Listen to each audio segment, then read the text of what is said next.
जंग का नक्शा बदल चुका है मशरिक़ वुस्ता में और शायद यही वो मरहला है जहां सिर्फ हथियार नहीं हिकमत अमली फैसला करती है। जी हां, अब ईरान ने अपनी दिफाई हिकमत अमली में बहुत बड़ी तब्दीली लाते हुए गौरिला तर्ज की फौजी क़यादत और गैर रिवायती जंगी मंसूबाबंदी को ज्यादा अहमियत देना शुरू कर दिया है। जी हां, पहली बार इस जंग में आपने सुना होगा कि अब ईरान जो है अपनी जो गौरिला जो उसकी फौज है उसको एक तरह से तैयार कर रहा है। गौरिला तर्ज की जो जंग है अब उसके ऊपर ईरान अब एक तरह से गौर व फिक्र कर रहा है और ईरान को दरअसल पता है कि दुश्मन चालाक और ताकतवर है, इसीलिए ईरान एक ऐसी जंग की तैयारी कर रहा है जिसमें रिवायती महाजों के बजाय तेज रफ्तार, मुंतशिर और गैर मुतवक्की कार्रवाइयां मरकजी किरदार अदा करेंगी। ये दरअसल ईरान को बहुत अच्छे से पता है।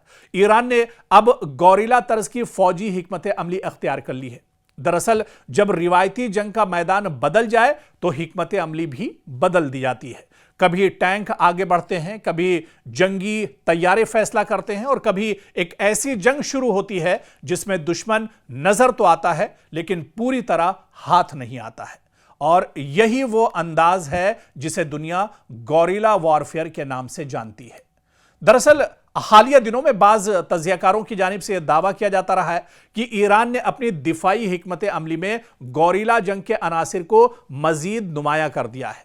अब सवाल यह है कि गौरिला जंग होती क्या है और अगर कोई मुल्क इस तर्ज फिक्र को अपनाता है तो इसके क्या कुछ असरात मुरत्तब होते हैं। क्योंकि सबसे पहले तो यहां पर यही समझना जरूरी है कि गौरिला जंग क्या है। बचपन से गौरिला जंग के बारे में आप सुन रहे होंगे, आपने देखी नहीं होगी लेकिन सुना जरूर होगा।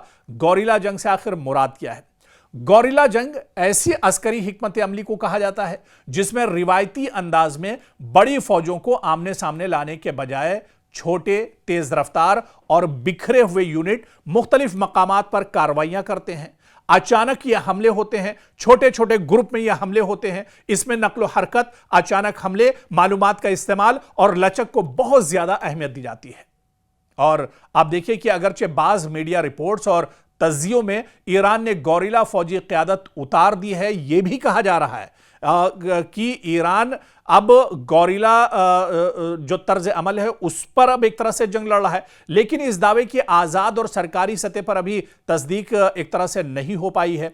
हालांकि ईरान की फौजी साख्त भी मुनफरिद है। एक तरफ बाकायदा मुसल्ला अफवाज हैं जबकि दूसरी जानिब पासदारान इनकलाब यानी IRGC है जिसका अपना जमीनी, बहरी और फजाई ढांचा मौजूद है। बरसों से ईरान की दिफाई हिकमत अमली में गैर मुतवाजिन या आप ये कहिए कि वारफेयर का तस्वुर यहां पर नुमाया रहा है, यानी ऐसी हिकमत अमली जिसका मकसद रिवायती फौजी बरतरी रखने वाले हरीफ के मुकाबले में मुख्तलिफ तरीकों से तवाजुन कायम करना होता है। दिफाई माहिरीन के मुताबिक ईरान की हिकमत अमली में आप देखिए कि कई चीजें बहुत नुमाया है। तेज रफ्तार और मुंतशिर ऑपरेशंस, मिसाइल और ड्रोन सलाहियतों का इस्तेमाल, फजाई दिफा को मजबूत बनाना, अहम तंसीबात की हिफाजत और मुतबादिल कमांड निज़ाम।